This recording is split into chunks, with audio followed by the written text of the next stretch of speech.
क्या नीम करोली आश्रम है और क्या नीम करोली भगवान है? अरे उनने कई पगलो, वो साक्षात हनुमान है वो।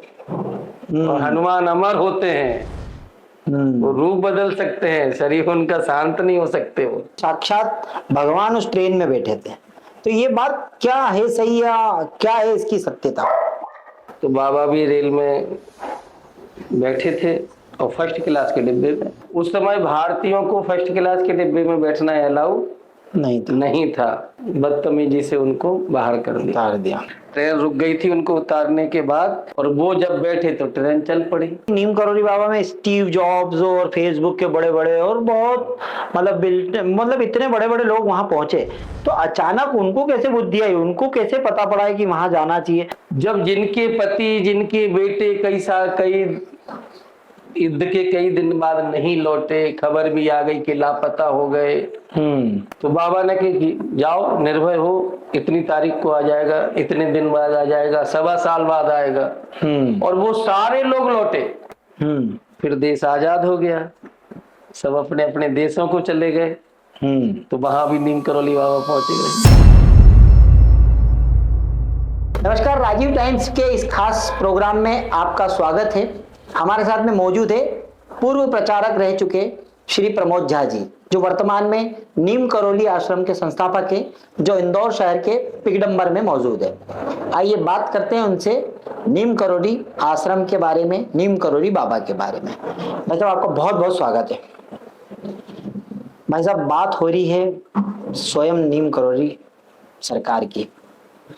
क्या नीम करोली आश्रम है और क्या नीम करोली भगवान? क्योंकि हम लोग सब अनभिज्ञ इन सब चीजों से।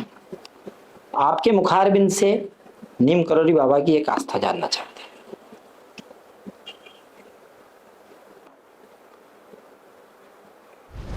वृंदावन में समाधि है महाराज जी की। इसके पहले 2 दिन पहले तक नैनीताल के पास उत्तराखंड में कैची धाम जो है, उस समय बाबा जी का मुख्य स्थान वह था। 9-10 साल वो रहे वहां, लेकिन समाधि के 2 दिन पहले वो आए और वृंदावन में उन्होंने शरीर छोड़ा, जो अभी भी वहां समाधि स्थल है। शरीर छोड़ने के पूर्व वो कहते थे कि मेरे जाने के बाद कुछ लोग हंसेंगे। तो उनके भक्तों को लगता था कि ये कौन सी बात है, इनका तो कोई दुश्मन भी नहीं, हंसेंगे क्यों? और हुआ ऐसा ही कि उनका जब शरीर उन्होंने छोड़ा, वृंदावन में सभी को सूचना हुई। उस समय देवरा वाले बाबा, आप लोगों को शायद मालूम ही होगा, जिनकी 400-500 साल उम्र बताते थे, जो मचान पर रहते थे जी। देश के सभी प्रधानमंत्री उस समय के चरणों से ही उनसे आशीर्वाद होता था।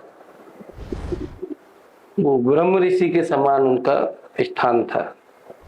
उनके पास जब खबर पहुंची कि नीम करोली बाबा ने का शरीर शांत हो गया, तो वो ठहाका लगाकर हंसे। हो अरे उनने कई पगलो, वो साक्षात हनुमान है वो।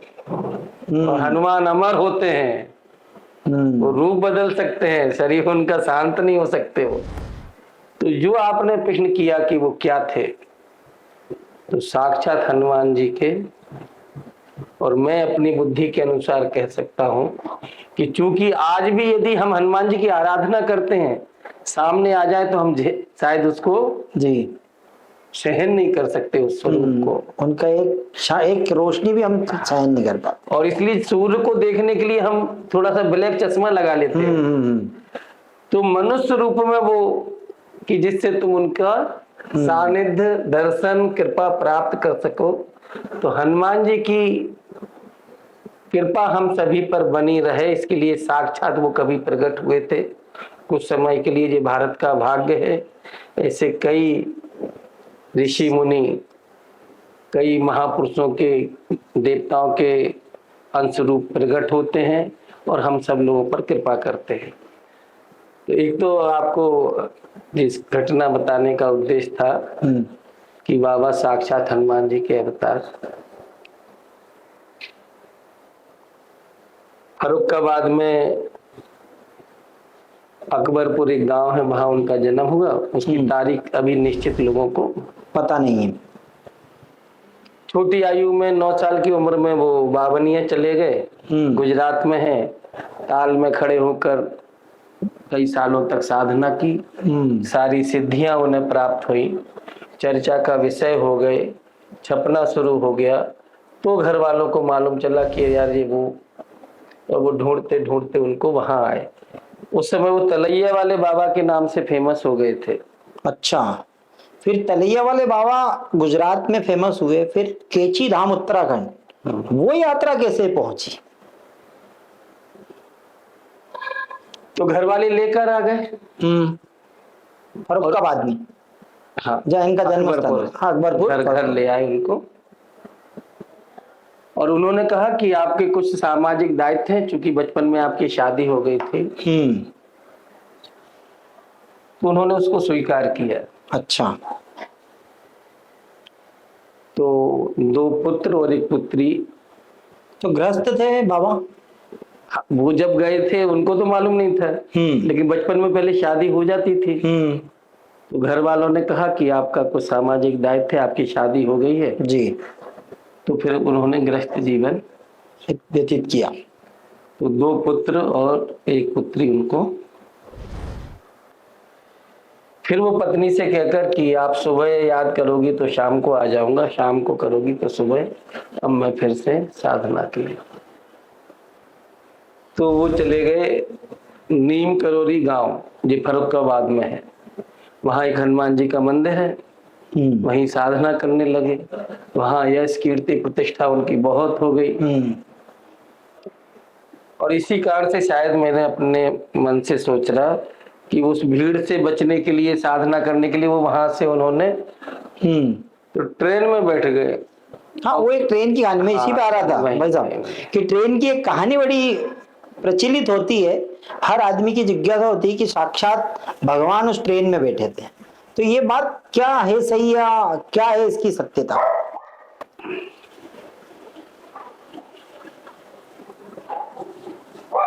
तो वो जिस कारण से उनको ये नाम मिला है, तो नीम करोली बाबा, उसका कारण भी यही रेल की घटना है। अच्छा।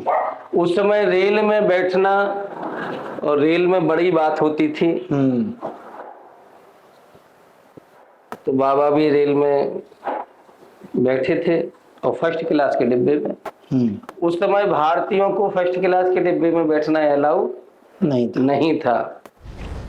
और संत थे तो टिकट विकेट का तो कोई, तो अंग्रेज आया जो टीसी रहा होगा, उसने टिकट तो उसने जरा बदतमीजी से उनको बाहर कर दिया। ट्रेन का समय हुआ तो ट्रेन चली नहीं।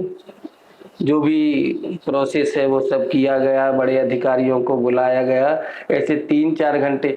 अब जो नीम करोली नाम जो मिलता है, जो मैं अपने विचार से, कि चूंकि उस ट्रेन में इतने यात्री परेशान हो रहे 3 घंटे से कि ट्रेन को क्या हो गया, और बताया जा रहा कुछ नहीं हो गया, लेकिन चल क्यों नहीं रही। अब अपने जो भारतीय हैं जिनकी श्रद्धा होती है साधु समाज संतों पर, तो उन्होंने कहा कि शायद आपने उन बाबा जी को जब बहुत परेशान हो गए तो उनके अधिकारियों ने, उनकी ट्रेन तो चलेगी लेकिन 3 शर्त है हमारी।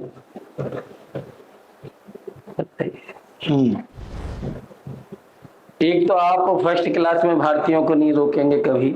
अच्छा। हाँ। दूसरा, किसी संत का अपमान नहीं करेंगे। तीसरा जी, यहाँ स्टेशन नहीं है, स्टेशन दूर था। तो नीम करोली के नाम से स्टेशन बनना चाहिए। हनुमान जी का मंदिर था वहां, तो वो गांव दूर था और मंदिर और मेला यहाँ लगता था, तो लोगों को पैदल आना पड़ता था। तो यहाँ स्टेशन बनाइए, जो नीम करोली स्टेशन है जो दूर है।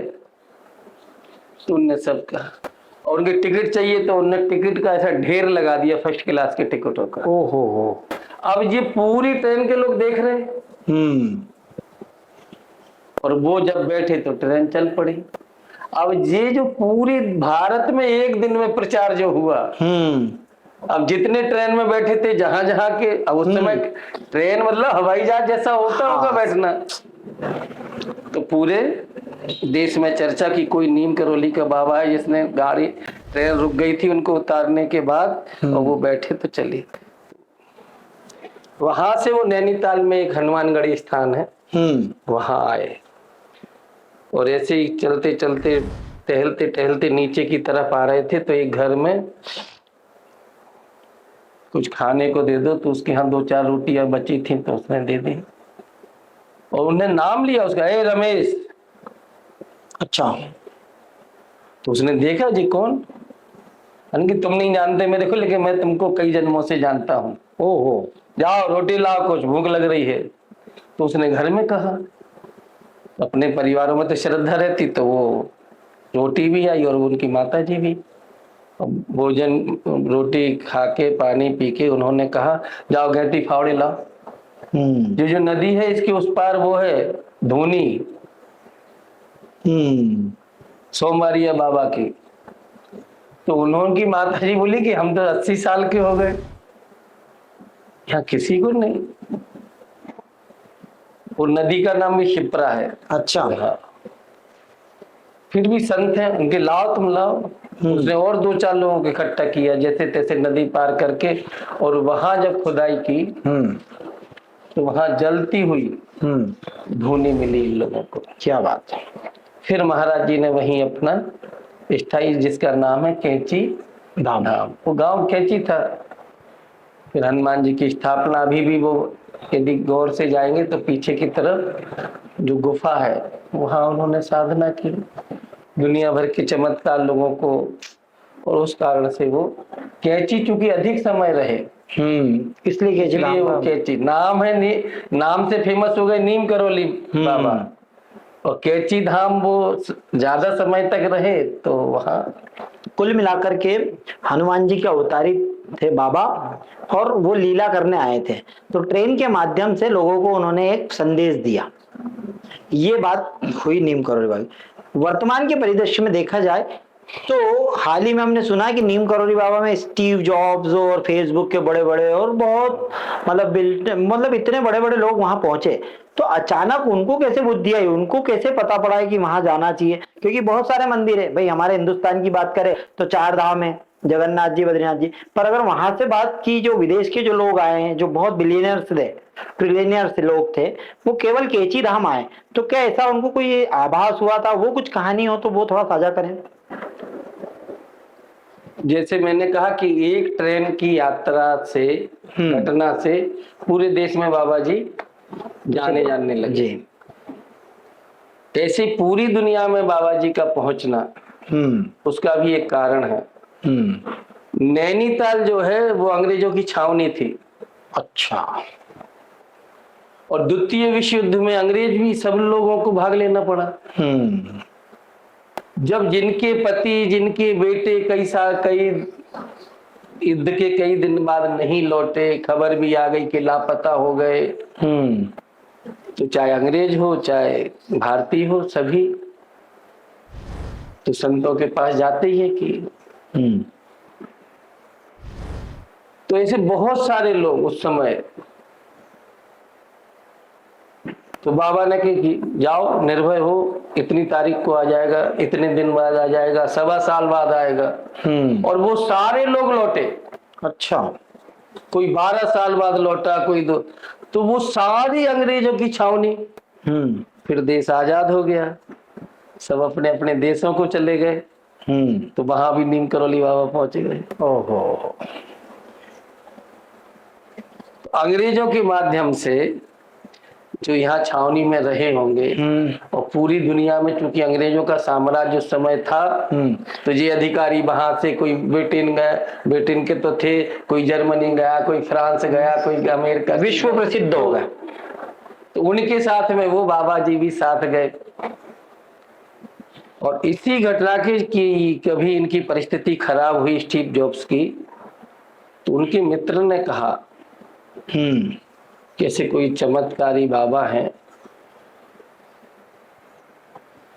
उसने सुना, लेकिन उस समय उसको, लेकिन रात को उसको कुछ लगा और वो सीधा वहां से दिल्ली, और दिल्ली से उस समय शरीर छूट गया था बाबा का, लेकिन उसके मन की श्रद्धा जो भी 12 दिन तक रहा वो अपनी अंग्रेजी भाषा में जितना उसे श्री राम जय राम हनुमान चालीसा आश्रम के टुकड़े खाता रहा, और 12 दिन बाद उसे लगा। लेकिन उसने जब महाराज जी का चित्र देखा तो उसने कहा, ये तो हमको अमेरिका में दिखते हैं, इनको तो मैं कई बार देख चुका हूँ। हो। और बाबा की वहां अमेरिका की मिलिट्री में बहुत लोग जानते थे कि जी बाबा तो हमको चाहे जब इसको मिलने पकड़ने जाते तो ये अंतर्ध्यान हो जाते। और ये तो उस समय की घटना है, लेकिन आज ये छोटा मोटा स्थान बना है, यहाँ पर भी ऐसे सैकड़ों में हो गए अब। और वो आके बताते हैं कि बाबा ने स्वप्न में हमको दर्शन दिया। यही दर्शन किया, उन्होंने मन में भक्ति भाव से प्रार्थना की कई लोगों को। तो उसको भी जब उसने देखा चित्र की, जी बाबा तो हमको कई बार अमेरिका में दिखे हैं जी। और यहाँ से जाने के बाद स्टीव जॉब्स का जो एप्पल कंपनी थी वो चल पड़ी। फिर फेसबुक के मालिक को एक बार मार्क जुकरबर्ग भी आए थे। फिर इसी ने स्टीव जॉब्स ने उनको भी बताया कि मैं तो भैया उनकी कृपा से बना हूँ। भाई साहब, संघ के पूर्व प्रचारक रहे आप। राष्ट्रभक्ति, व्यक्ति निर्माण, ये कार्य हुआ करता था। राष्ट्र निर्माण, राष्ट्र भक्ति के बाद में सीधे कृष्ण भक्ति और नीम करोड़ी बाबा की भक्ति, हनुमान जी महाराज की भक्ति। ये कैसे परिवर्तन हुआ कि जो राष्ट्र की सेवा के लिए निकले वो अब नीम करोड़ी धाम की सेवा कर रहे हैं? वहां पर व्यक्तियों का निर्माण करते थे, यहाँ धर्म की स्थापना कर रहे हैं। भक्ति हमारे परिवार से हमको प्राप्त है जी। तो मैं कृष्ण का भक्त जब से होश संभाला तब से बन गया था। अच्छा। तो हमारे घर में कभी भी मैंने जब से होश संभाला, जब से हमने अपने पिता को 3 बजे खड़ा हुआ देखा साधना करते हुए, अच्छा, माता जी को, पूरा परिवार कृष्ण भक्त नहीं, वो राम भक्त थे। अच्छा। हाँ, मैं कृष्ण भक्त बन गया कैसे। और इसी समय अयोध्या का आंदोलन चल रहा था। 1-2 साल का समय मांगा जा रहा था। उसमें हम भी, दतिया का रहने वाला हूँ जी जी। तराणीकर जी एक बहुत वरिष्ठ प्रचारक थे। तो किसी ने कहा कि उनसे मिलना है, तो मैं मिलने गया। उन्होंने कहा ऐसा ऐसा 1 साल। वो 1 साल हमने दिया, तो फिर आगे संघ के विस्तारक के रूप में दिया था। हाँ, फिर वो संपर्क और समझ और श्रद्धा, ऐसे दिव्य जीवनों का संपर्क, माणिक चंद वाजपेयी, तराणीकर जी, अरुण जी जैन, अरविंद जी कोठेकर, ऐसे बहुत सारे जिनको देखकर लगता था कि यार जीवन तो ऐसे ही होना चाहिए जी। हम कोई राष्ट्रभक्ति से कम गए थे, राम भक्ति से गए थे। अच्छा। राम के मंदिर के लिए अभियान चल रहा है, ऐसा। वाह। फिर रम गए तो फिर ये यात्रा राष्ट्र सेवा को समर्पित 2024 तक चलती रही। विभिन्न प्रकार के दायित्व, संस्कार भारती संगठन, और इस बीच में आ गया कोरोना जी। कार्यालय पे सभी को हो गया, तो कार्यालय से बाहर हमको रहना था। तो मैं इस गांव में एक कार्यकर्ता के यहाँ आ गया। तो संघ की जो धारा है, उसमें जो भी बहता उसका आनंद ही, और जितनी हमारी क्षमता थी, जितनी हमारी, उससे पूरी लगाकर काम भी किया, उसका आनंद भी। उसी कारण से मैं यशस्वी भी हुआ। आप आज हमको जानते हैं या जो भी जानता है वो संघ के ही कारण से है। कोरोना की जब घटना हुई तो मैंने बताया कि मैं इस गांव में यहाँ टहलने आते थे, उस समय यहाँ कुछ था नहीं, सुनसान रहता था। तो यहाँ एक कमरा बना था, जिनके यहाँ मैं रहता, मनोज ठाकुर के यहाँ, उन्हीं का ये स्थान था। तो मैंने उनसे कहा कि यार ये बीमारी तो आती रहेंगी, यहाँ कुछ बनवा दो ऐसा कि प्रचारक, संगठन मंत्री, कोई साधु संत, ऐसा कुछ बीमारियों का ये सिलसिला कब रुकेगा मालूम नहीं। तो ठीक है, तो बनवा दिया उन्होंने। फिर लेकिन वो कोरोना खत्म हो गया, हमारे प्रवास शुरू हो गए। दोबारा जब कोरोना आया तो मैं यहाँ आ गया। यहीं से उस समय ऑनलाइन अधिकांश सोशल मीडिया ही से चलता था, तो वो चलता रहा। अब इतने जिस समय में यहाँ कुछ था नहीं, तो कीचड़ मीचड़ ये सब, दीवार मीवाल, कुत्ते मुत्ते ऐसे सब, तो पुताई करना। चूंकि मैं संस्कार भारती में था तो कलाकार बहुत से संपर्क में थे, तो उनके द्वारा चित्र बनाना ये सब, ऐसा करके इसकी साज सज्जा। जहां बाबा प्रतिष्ठित हैं उस दीवार पर एक, मैंने किसी से कहा कि एक चित्र लाना, तो हनुमान जी का चित्र लाया। तो 2016 उज्जैन के कुंभ में नीम करोली बाबा के जो बड़े बेटे हैं अनेक सिंह जी, उनका पंडाल लगा था। वो चित्र देखकर मैं वहां अंदर गया, परिचय हुआ, भोजन किया, और महीने भर हमारी उनसे मुलाकात।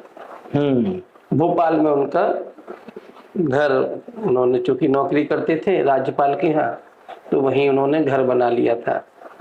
फिर हमारा मुख्यालय भी भोपाल हो गया, तो उनके यहाँ आना जाना। फिर कोरोना लग गया तो हमारा यहाँ रहना, तो वो भी कभी कभी आ जाते थे। तो इस दीवार पर हनुमान जी का चित्र लगा। फिर मैंने उससे कहा कि चित्र इसको तो ऊपर लगा दो, एक नीम करोली बाबा का चित्र लाओ। बाबा, क्योंकि वो आते हैं बाबूजी अनेक सिंह जी, उनको भी अच्छा लगेगा। तो 2-3 दिन बाद वो आया, हनुमान जी का चित्र लाया था इतना बड़ा।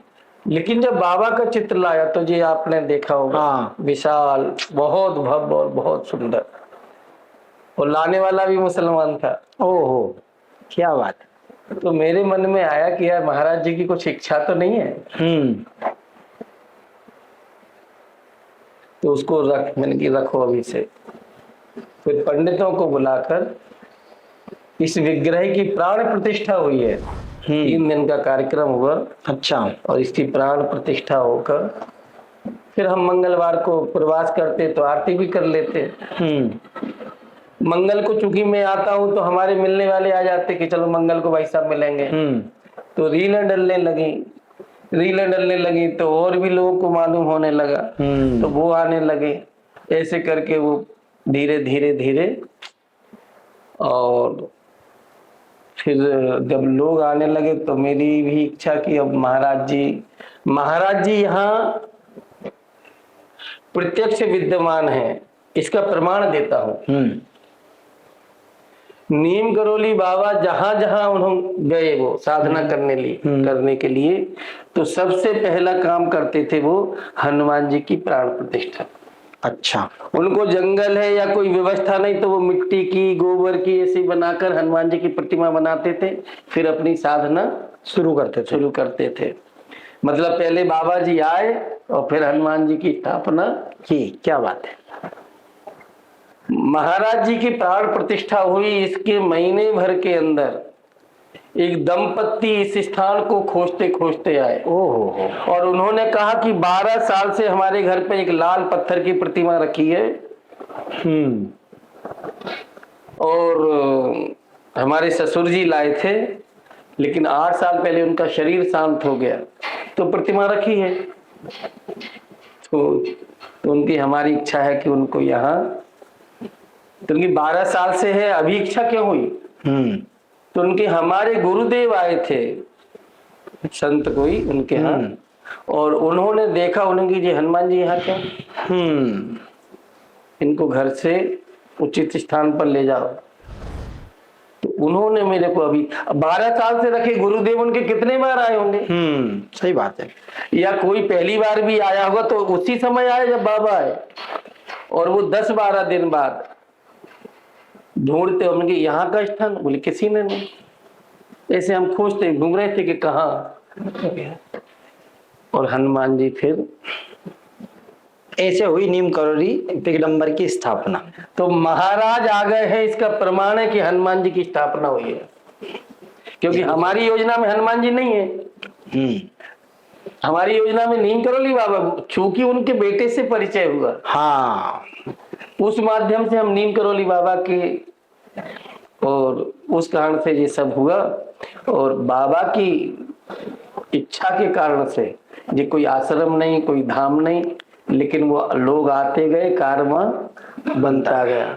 और आज स्थिति ये है, फिर सावन में, पिछले सावन में कि बाबा बैठे हैं तो इनकी पसंद की चीज होना चाहिए। तो हनुमान चालीसा हुआ, 1.25 लाख का लक्ष्य था, 1,40,000 हनुमान चालीसा हुए।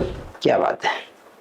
पूरे महीने भर 24 घंटे भंडारा, आप भोजन करो और भजन करो। वाह। इस बार 11 करोड़ राम नाम जप का लक्ष्य था, तो वो 18 करोड़ 70 लाख हुए। वाह। और अमेरिका, ओमान, दुबई और पूरे भारत से ऐसे 16,000 लोग जुड़े कार्यक्रम में आए। ऐसे करके अब तो देश का कोई स्थान नहीं बचा होगा जहां से लोग नहीं आते। इंदौर का पिगडम्बर नीम करोली धाम अब विश्वव्यापी पहचान बनाने लगा है। 11 करोड़ के लक्ष्य के हनुमान चालीसा का पाठ 18 करोड़ पे पहुंचता है। भाई साहब, जाते जाते एक छोटा सा संदेश क्या कहेंगे आप नीम करोली धाम और राजीव टाइम्स की जनता से?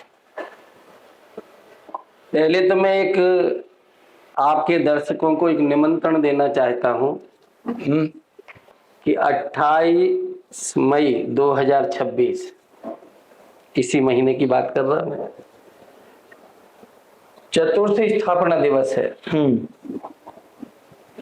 इसलिए बाबा के उस स्थापना दिवस के शुभ अवसर पर सभी दर्शकों से विनम्र प्रार्थना करता हूं कि इष्ट मित्र परिवार सहित पधारें। और मैं अंतिम संदेश देने की मेरी औकात नहीं, लेकिन हाँ, मैं भरोसे से कह सकता हूं कि इस स्थान पर आकर पूर्ण श्रद्धा से आइए और फिर महाराज जी की कृपा प्राप्त करके आप खुद अनुभव करेंगे कि हम कहाँ आए हैं। क्या बात है।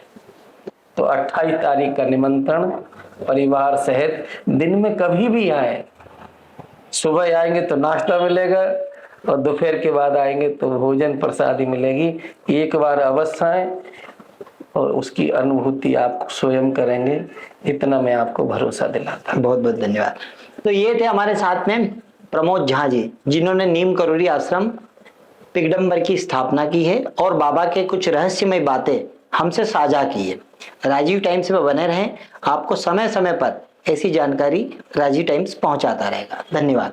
जब मुद्दे बढ़ते हैं और सुनवाई कम हो जाती है, जरूरत होती है एक ऐसी आवाज की जो सीधे जनता से जुड़े। अब हर गली हर मोहल्ला बनेगा खबर का हिस्सा, जहां उठेगा हर सवाल जनहित के मुद्दों, बेबाक अंदाज, बिना किसी दबाव के, सिर्फ सच और जनता की आवाज। राजीव टाइम्स लेकर आ रहा है एक खास कार्यक्रम, जनता के बीच जनता की बात। हम आ रहे हैं आपके बीच, आपकी आवाज को बुलंद करने। देखना ना भूलें राजीव टाइम्स पर, क्योंकि अब बात होगी जनता के हक